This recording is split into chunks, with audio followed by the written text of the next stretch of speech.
Hello नमस्कार दोस्तों, स्वागत है आपका अपने YouTube channel study your channel पर। तो कैसे हैं आप लोग, एक बार मुझे कमेंट बॉक्स में ज़रूर बता दें तो देखेंगे। हाँ, और एक बात का विशेष तौर से ध्यान देंगे। मैंने कल भी बताया था कि अपने 2 चैनल चल रहे हैं, स्टडी योर चैनल और ऑल स्टडी सेंटर भक्तंगला सुरजी। ठीक है, तो प्लीज़ सबसे पहले तो आप दोनों चैनल के लिए सब्सक्राइब कर दीजिए यदि अगर आप चैनल पर नए हैं तो। ठीक है, और पास में जो घंटी होती है ना, उसे बेल आइकन को भी प्रेस कर दें ताकि रोज़ आने वाली वीडियोज़ की नोटिफिकेशन आप तक पहुँचते रहें सबसे पहले, वो भी बिल्कुल मुफ्त। ठीक है, तो आज हम बात करेंगे। देखिए, कल हमने बात की थी पुनर्जागरण के बारे में, है ना। जो अगर पुनर्जागरण के बारे में पहले जो वीडियो नहीं देखी हुई तो प्लेलिस्ट में जाकर वहाँ से सर्च कर सकते हैं। और पहले आज का जो ये टॉपिक है ना, तभी समझ में आएगा जब आप पहले उस टॉपिक को देख लेंगे। तो कल का जो टॉपिक था पुनर्जागरण के बारे में, पुनर्जागरण का उदय कैसे हुआ भारत में। ठीक है, तो आज हम बात करेंगे पुनर्जागरण के जो मतलब विचारक थे ना, उनके बारे में मैंने कल बता दिया था, थोड़ा संक्षेप में बताया। आज मैं एक विचारक को उठा लेता हूँ। ठीक है, उन्हीं के बारे में बताएंगे। इनका नाम है राजा राम मोहन राय। ठीक है, तो आज बस सिर्फ इन्हीं के बारे में बात करेंगे। तो देखते हैं,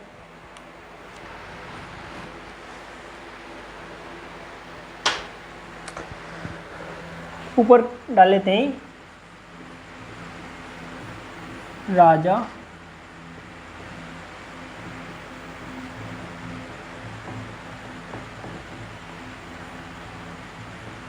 राम मोहन राय के सामाजिक विचार।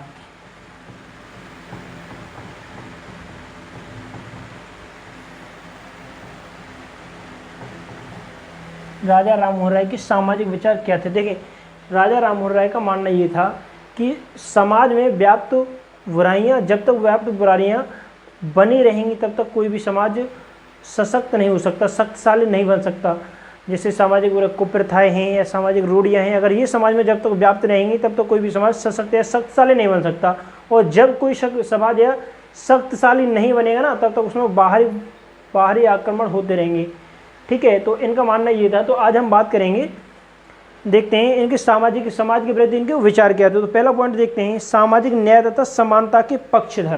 पहले पॉइंट पर बात करते हैं, यह है सामाजिक न्याय तथा समानता के पक्षधर।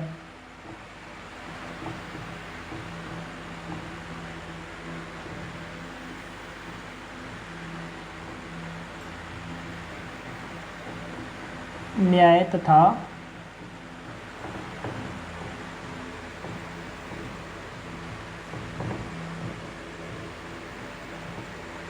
के पक्षधर। देखें, इस पर बात कर लेते हैं थोड़ी।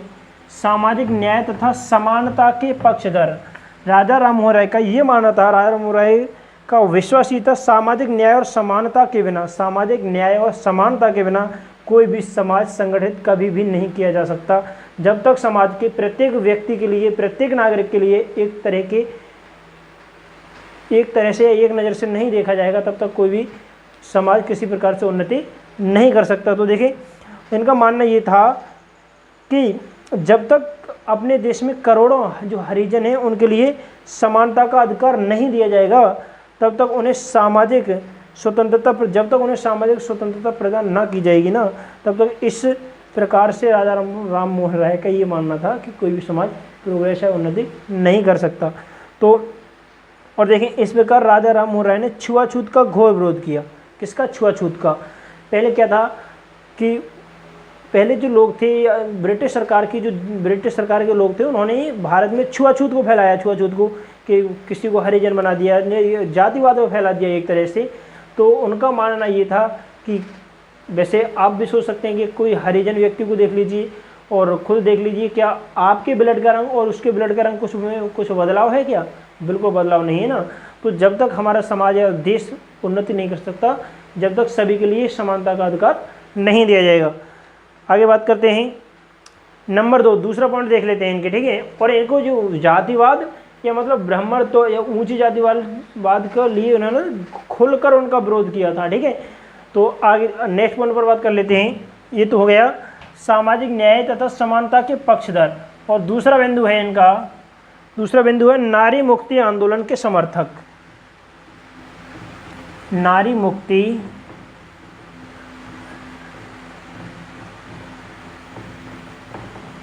आंदोलन के समर्थक। देखें, इस पर थोड़ी विस्तार से बात करेंगे। नारी मुक्ति आंदोलन के समर्थक राजा राममोहन राय के बारे में इसमें थोड़ा विस्तार से बात करेंगे। क्या है देखें तो राजा राममोहन द्वारा भारत में नारी मुक्ति आंदोलन का प्रारंभ करने वाले जो पहले व्यक्ति थे, ब्रिटिश साम्राज्य के बाद में जो पहले व्यक्ति थे, उन्होंने देखा कि भारत के पवित्र ग्रंथों में नारी की महिमा को अपार गीत गाए जाते हैं। भारत के ग्रंथ है ना, उनमें नारियों के लिए कितना सम्मान दिया गया है, लेकिन जो इनका जो प्रेजेंट टाइम था, वर्तमान समय इनका था, अभी का नहीं, इनका जो वर्तमान समय था उसमें नारी के लिए कितना पिछड़ा रखा गया था। तो इन्होंने विचार किया, किंतु व्यवहार में उनकी बड़ी वर्तमान समय में उनकी दिशा बहुत ही खराब थी, किसकी, नारियों की। तो देख लेते हैं, पहले पॉइंट पर बात करते हैं। इन्होंने नारी के सम्मान के लिए निम्नलिखित कार्य किए। तो पहला पॉइंट देख लेते हैं, उसमें पहला पॉइंट हो जाएगा सती प्रथा का उन्मूलन।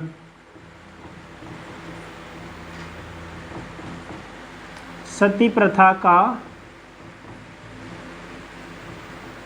उन्मूलन। देखिए, मैंने वैसे भी कल इस पर थोड़ा सा बता दिया था, लेकिन आज जो हम बात करेंगे विस्तार से बात करेंगे, ठीक है। सती प्रथा का उन्मूलन। देखिए, सती प्रथा के बारे में, सती प्रथा का जमकर खुलकर विरोध किसने किया था, राजा राममोहन राय ने।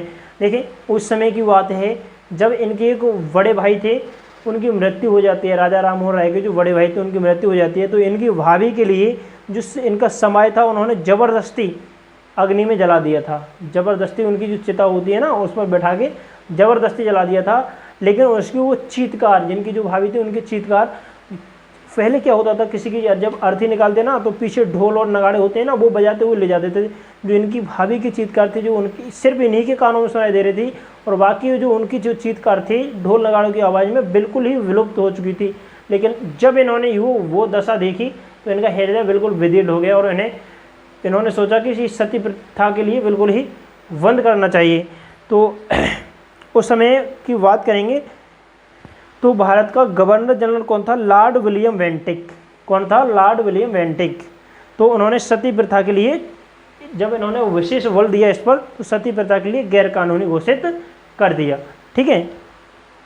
तो इससे सती प्रथा की बहुत सी घटनाएं सती होने से मतलब बच गई। और अगले पॉइंट पर बात करते हैं, पति की संपत्ति में भाग। नेक्स्ट बिंदु है इसका, पति की संपत्ति में भाग। देखें, थोड़े इस पर बात कर लेते हैं, ये हो गया, और अब इस पर बात करेंगे, पति की संपत्ति में भाग। पहले क्या है, अगर किसी पत्नी, मतलब किसी औरत का पति मर जाता था ना, तो क्या है, उसके पति की संपत्ति पर उस पत्नी का कोई विधवा का बिल्कुल कोई अधिकार ना रहता था। अंग्रेजों के ज़माने की ये बात है, ब्रिटिश सरकार के शासनकाल की, ठीक है। जो उसकी संपत्ति होती थी, अगर उसके जो बच्चे हैं या लड़के हैं या कुछ भी हैं, उनके नाम सब सारी संपत्ति उनकी मानी जाती थी। लेकिन जो विधवा औरत होती थी वो अपने बच्चों पर आश्रित रहा करती थी। लेकिन मतलब दुर्भाग्य की बात यह है कि समाज के सामने ये अकेले व्यक्ति टिक ना सके, और इस कानून के लिए ये प्रस्ताव को पारित नहीं कर पाए, ठीक है।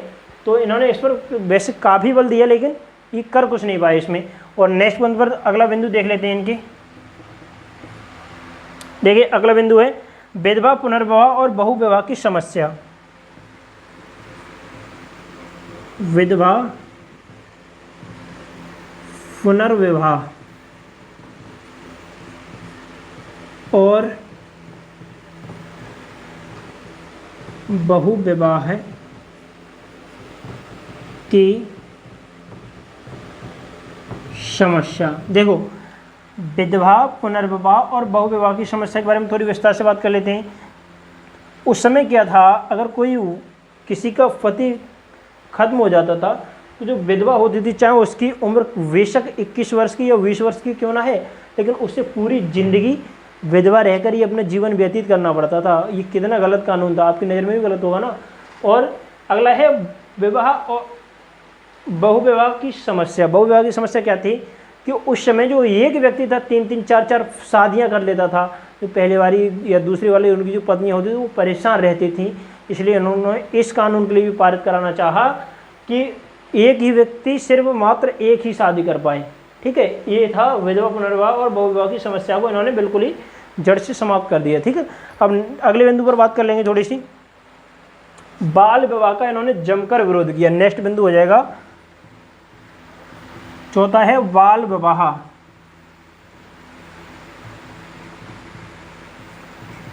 बाल विवाह का विरोध। देखिए, बाल विवाह का इन्होंने जमकर विरोध किया। बाल विवाह का मतलब आप समझते होंगे कि पहले जो राजा हुआ करते थे ना, वो क्या करते थे कि उन्होंने उनका बच्चा है ना, किसी पहले जो हुआ करते थे, किसी का बच्चे नहीं जीते थे, बच्चा नहीं जी रहे, बच्चा होता है और मर जाता है, होता है और मर जाता है। फिर वो क्या करते थे कि बचपन में ही, चाहे बच्चा 3 महीने का है, 1 महीने का है, मतलब ये 5 साल का है, 1 साल का है, वो उसी समय अपने बच्चे की शादियाँ तय कर देते थे। और शादियाँ तय करने के बाद में फिर वो उनकी बचपन में ही शादी करा दी जाती थी, बचपन में ही। ये होता था बाल विवाह। ठीक है, तो इनका मानना ये था, जो राजा राम मोहन राय थे, इनका मानना ये था कि विवाह जब तक न किया जाए तब तक वो दोनों युवावस्था में ना पहुंच जाएं, तब तक विवाह बिल्कुल भी नहीं किया जाना चाहिए। इनके द्वारा जो मानना है, गवर्नमेंट के अनुसार भी माना जाता है कि विवाह के योग्य जो लड़की होती है उसकी एज 18 वर्ष की होनी चाहिए और लड़की की एज 21 वर्ष की होनी चाहिए। ठीक है, अब नेक्स्ट मंथ पर बात कर लेते हैं। अगला बिंदु और है लास्ट बिंदु, तो अगला हो जाएगा स्त्री शिक्षा।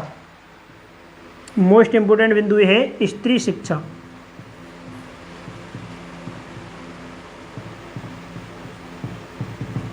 देखें, नारी मुक्ति आंदोलन के समर्थक में सबसे महत्वपूर्ण और मोस्ट इंपोर्टेंट बिंदु माना जाता है, वो माना जाता है स्त्री शिक्षा। और देखिए, किसी भी समाज में अगर स्त्री शिक्षित है ना, तो वो अपने जिसके जो अधिकार हैं और अपने अधिकारों के लिए खुद ही ले लेगी। ठीक है, लेकिन अगर वो अशिक्षित है तो वो अपने अधिकारों के, मतलब दूसरे के अधिकार के, अपने अधिकार भी नहीं ले पाएगी। तो क्या सबसे पहले मोस्ट इंपोर्टेंट बिंदु माना जाता है स्त्री शिक्षा। अगर किसी समाज में अगर स्त्री शिक्षित है तो वो अपने कर्तव्य के लिए समझेगी, क्या उसका अधिकार है।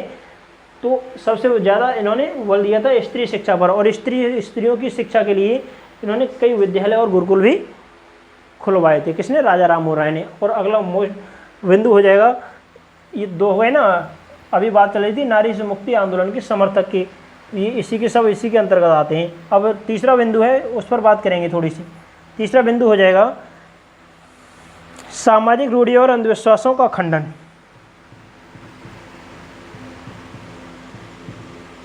सामाजिक रूढ़ियों और अंधविश्वासों का खंडन। अंधविश्वासों का खंडन।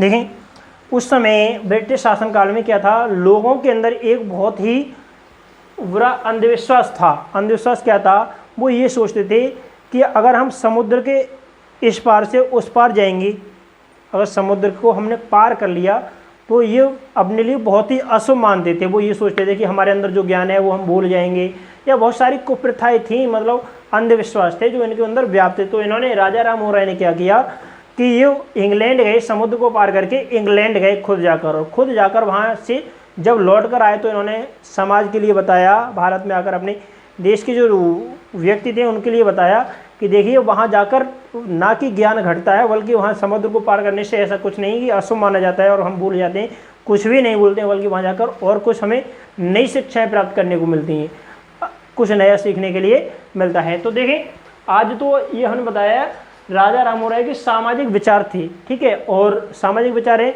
ज़्यादा समय ना लेते हुए बस सामाजिक विचार मैंने पुनर्जागरण के बारे में कल बता दिया था, लेकिन क्या भूमिका रही राजा राम मोहन राय की उसमें, और मोस्ट इंपोर्टेंट बिंदु आज था वो मैंने आज क्लियर कर दिया। और देखेंगे आज के लिए बस इतना ही पर्याप्त है, और कल या अगले आने वाले वीडियो के लिए अब आप तैयार रहें देखने के लिए। अगले वाले वीडियो में हम बताएंगे गोपाल कृष्ण गोखले के बारे में। गोपाल कृष्ण गोखले के बारे में अगर आपने सुना है तो अच्छी बात है, अगर नहीं सुना तो फिर उससे भी अच्छी बात है। ठीक है, तो ध्यान देंगे। बस आज के लिए इतना पर्याप्त है। थैंक यू, धन्यवाद।